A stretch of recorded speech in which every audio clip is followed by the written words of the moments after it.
We didn't get time to reorganize the speech after you invited me to the podium.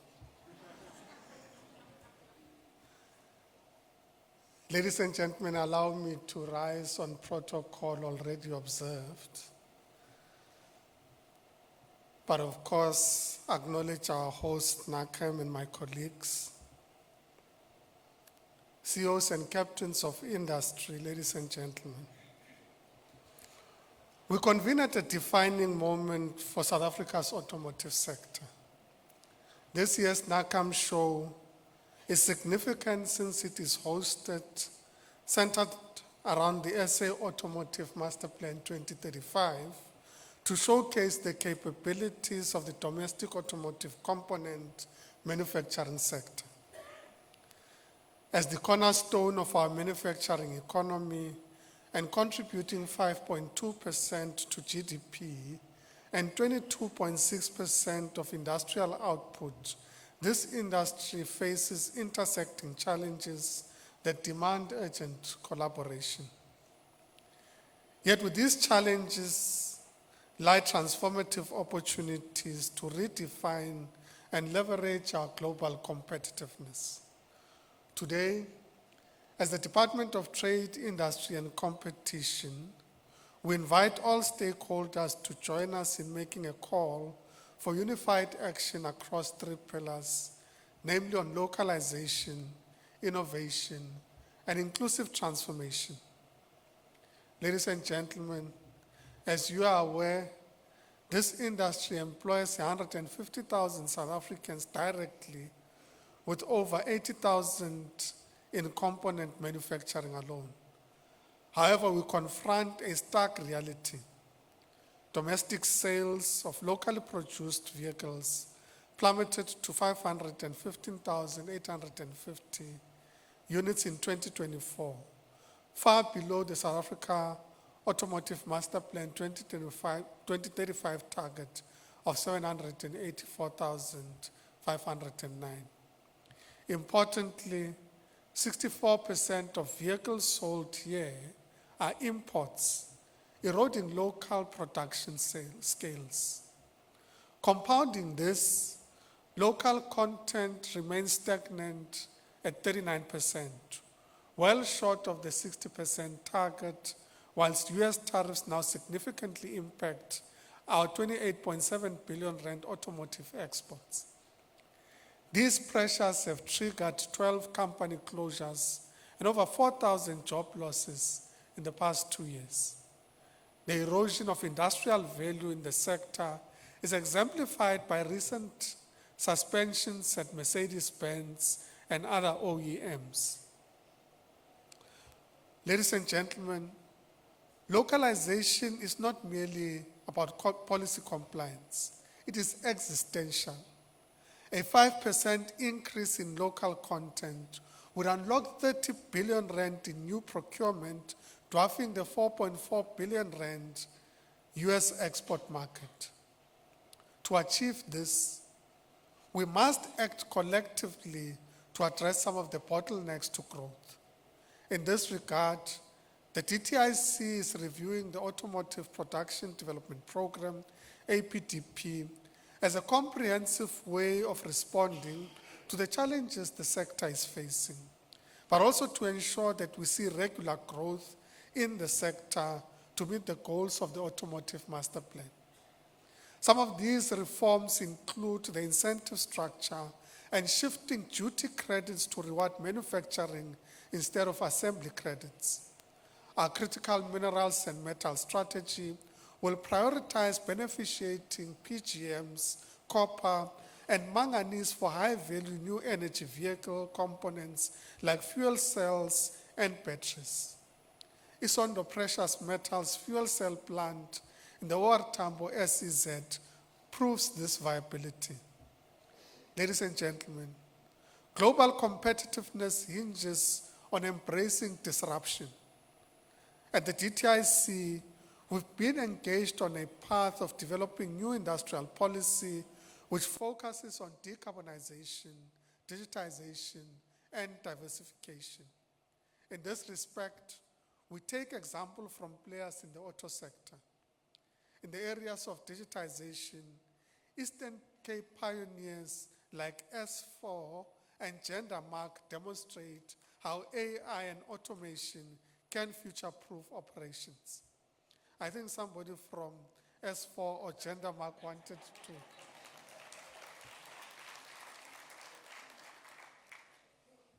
Thank you very much.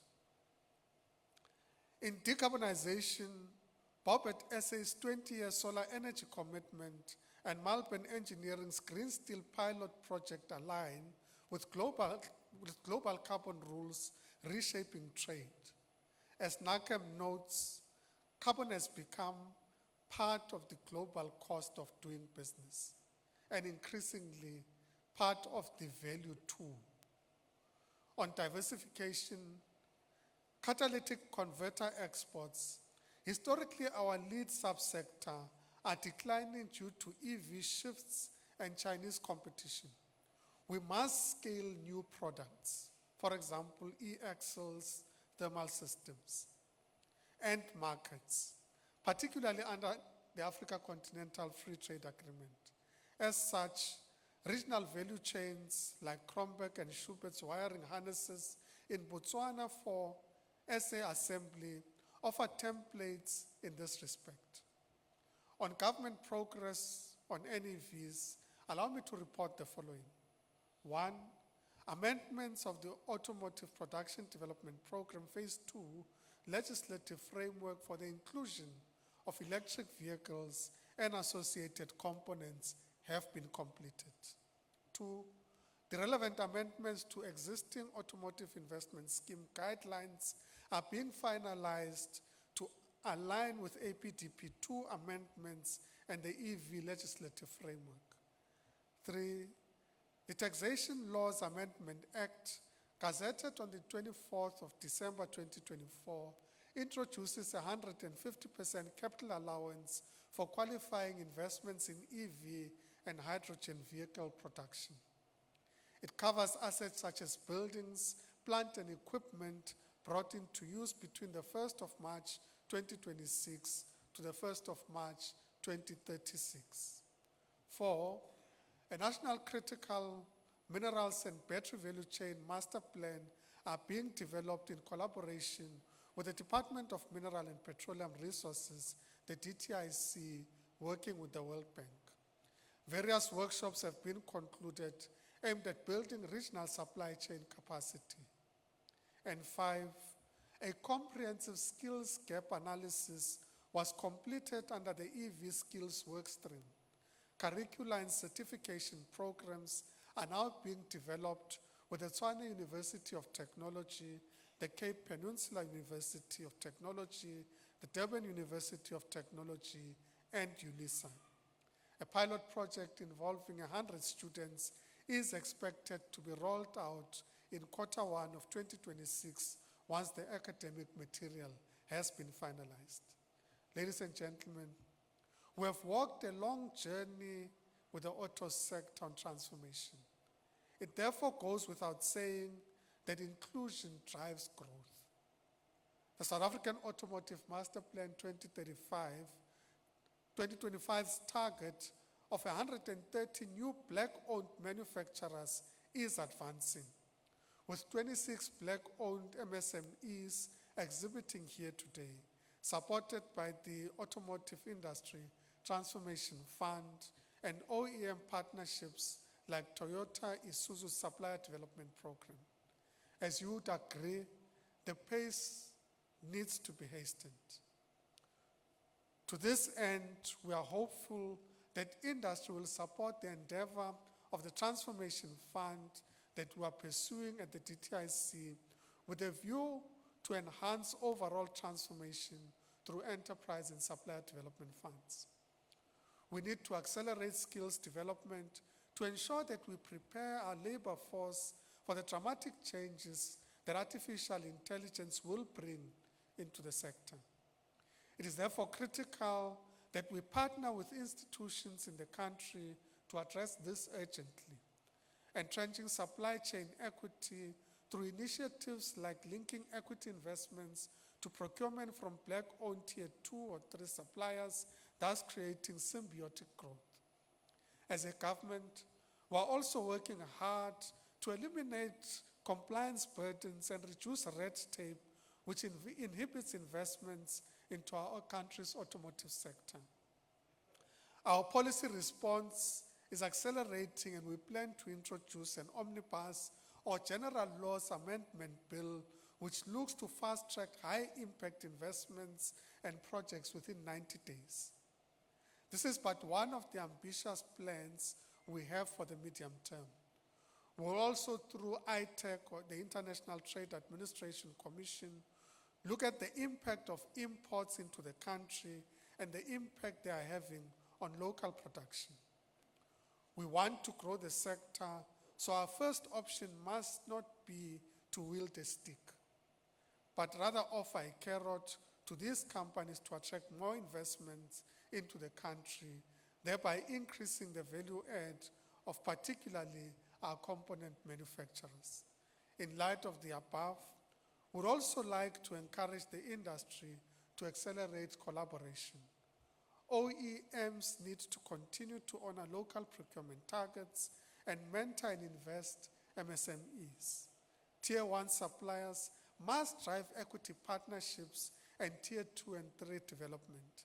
In addition, we urge all stakeholders to engage on the aftermarket, a 7.5 billion rand opportunity, and the AFCFTA integration.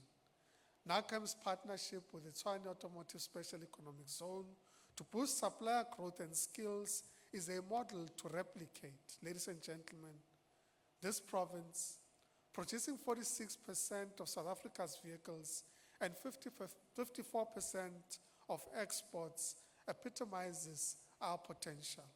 Therefore, it is incumbent upon all of us to reignite the collective ambition that drives NACAM's advocacy.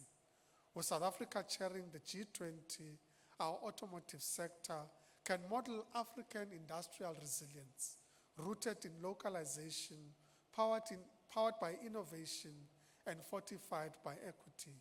Together, we'll not just navigate the future, we will build it. Thank you very much.